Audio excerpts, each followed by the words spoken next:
Breakfast with Bob. And Poncho Man, everybody. Welcome to Breakfast with Bob from Kona at Huggo's on the Rocks. My name is Bob Babbitt. Brought to you by Master Spas SFuels. Right fuel, right time. HOKA, Fly Human Fly. Deboer, Wetsuits, Quintana, and of course our Challenged Athletes Foundation. We've now raised $180 million to keep challenged athletes in the game of life through sport. Our next guest, who is going to be the first American to win the Ironman World Championship since Tim the Boom in 2002, Mr. Matt Hanson. No pressure. How you doing, Matt? Yeah, it's good to be back. We've done this a few times. We've been here a couple times, yeah. I don't think you have ever had your race at this race.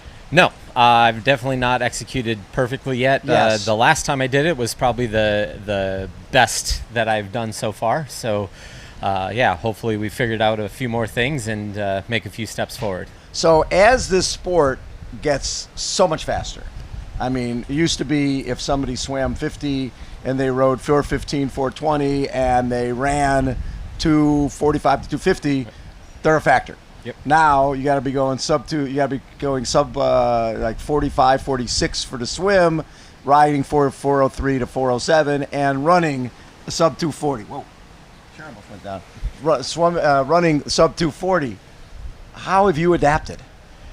Yeah, you just got to find a way to get faster. Yeah, which you are. Yeah, I mean it's tough. Things have changed really fast. When I first came to this sport as a pro, my first couple professional runs were 241, and that kind of made a name for myself. Now no one would bat an eye at that. And, right. Obviously that was pre-carbon shoe era, but still that's you've got to be to have anybody even look twice at the run, it's got to be 235 or faster. When I look at Frankfurt, right, 50-minute swim, 406 bike, which would have dominated right years ago, 244, 746, 14th. Yeah. You're like going, what the hell do I do? Yeah, I mean Frankfurt was when we break down the Pro Series, yes, that one was a extra race for me. So that was my third full. So this will be my fourth. And full this year. Yeah. So I went into Frankfurt feeling that I needed to be very aggressive and try to erase a Lake Placid score that wasn't all that great. Sixth at Placid, yeah. Yeah, and it was 6, but it was a pretty big gap to Trevor. So the points didn't shake out very well for that. Okay. If some of the other races, 6th place got a lot of points. That one didn't, just because of how the gap shook out. Right. And so I knew that I needed to go out and be aggressive, and I ended up, overrunning my fitness, or overrunning on the early part the current fitness that I had, which I knew it was a risk, and that was what I was there to do. You're there now. So, are you number one in the Pro Series right now? I am right now on paper. I have that one extra full that most people don't have, and so if you take that away, it's pretty tight race for a number of guys. And is so this race a double points? This race has the option of 1,000 more points. So, oh my God! So like a normal full, you win and you get 5,000. This one you get 6,000, and so it's going to erase one of my scores unless I have an awful day. And so and for a few other people, it'll just add to their scores. And so the work is by no means done.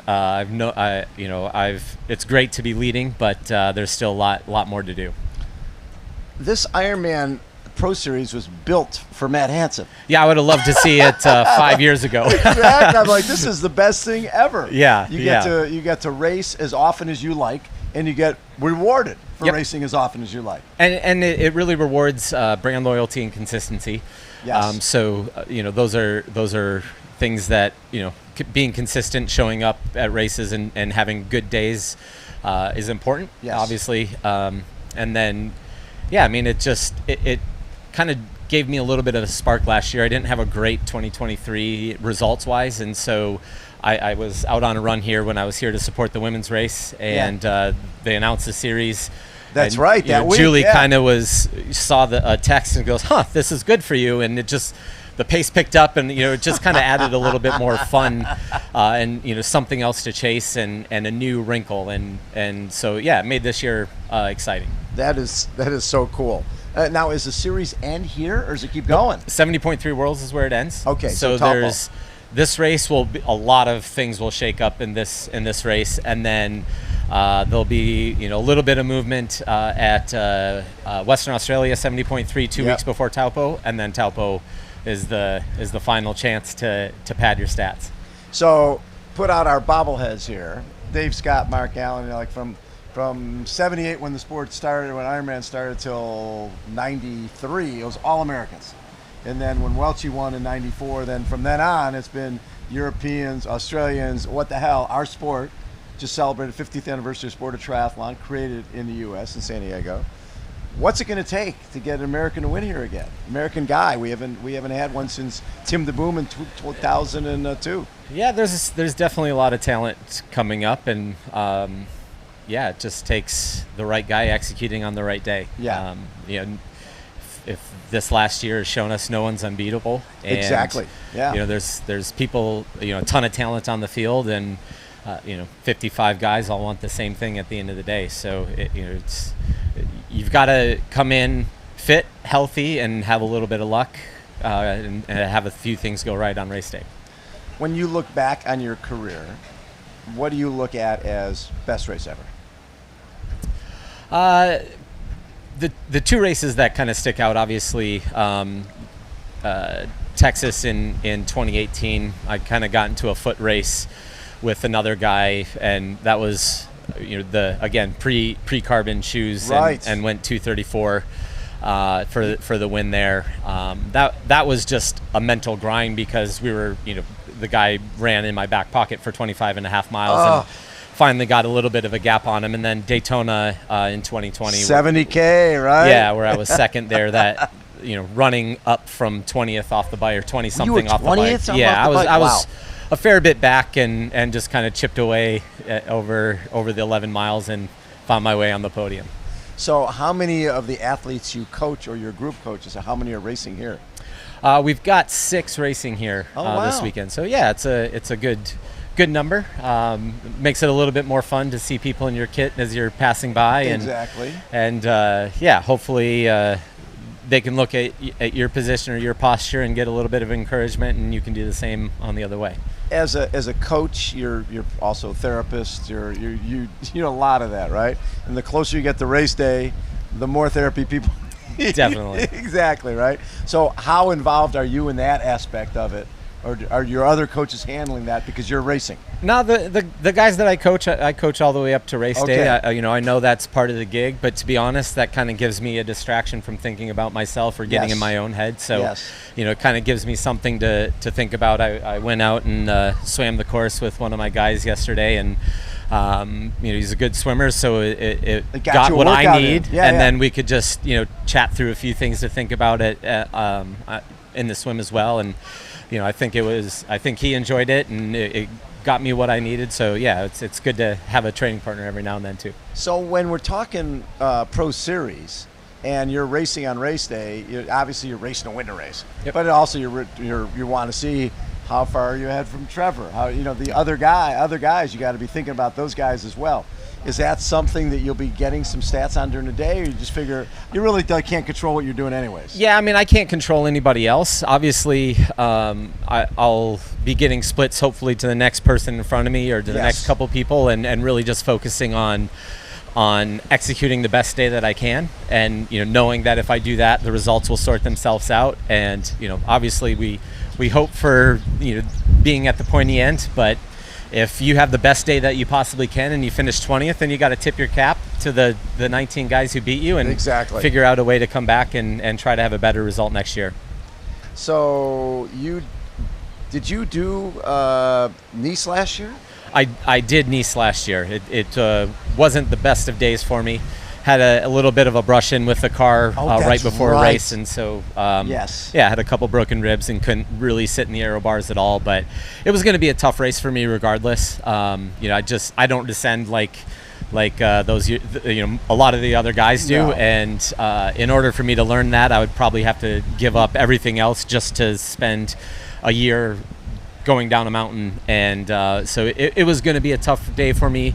I think I ended up 21st. And I had a good run, but not a great bike, and yeah, that's the way it goes. You sort of knew that going in. Yeah, I mean, I knew it was going to be tough. I thought I had a chance at a top 10 there. If things would have been different, maybe I would have had a chance, but I lost way too much time on the bike. What have you changed when it comes to aging? As an aging athlete, how have you adapted? I think we've done a pretty good job of just communicating with Coach Julie and talking. In the past, I would just do exactly what she thought, and now I kind of have to talk a little bit more, like give a little bit more feedback. This is how I'm feeling, and just trust that she's making the right adjustments on the back end. Obviously, I've always been a bit of a high volume guy, and that hasn't changed all that much this year with the addition of little Olivia to our family. That's made it a little bit more challenging to hit the volumes that I want, because sleep sometimes a little bit interrupted. But I can't say that I'm the one getting up and feeding much of the times, maybe once a night, where Ashley's doing it 3 times a night. So I've still got it pretty well on that front. This is such a special place. And as we age, we appreciate it even more, because we don't know, and now it's every other year. Yep. You don't know if you get that chance to be doing this, and you'd be 41 in 2 years? Yeah. Is that a goal? To come back? Yeah. Yeah, I think, I'm a day older than I am yesterday, but I think I still have a number of good races left in the legs. Yeah. I'm still having fun in the sport. I've kind of been rejuvenated this year with the Ironman series. Yes. I found a little bit of 70.3 speed early in the year, and I think if you would have looked at results, I don't think a lot of people would have been shocked that I was in the lead in the Pro Series coming into this race. I've kind of been a guy that likes to race a lot, so that would make sense. But I don't think that many people would have thought that most of my points came from 70.3s. You won Chattanooga, you got second in Boulder. Right? So that's been a little bit of a surprise to me, as it was probably a few other people, and that's been fun. It's kind of gave me a little bit of a spark, and a little bit more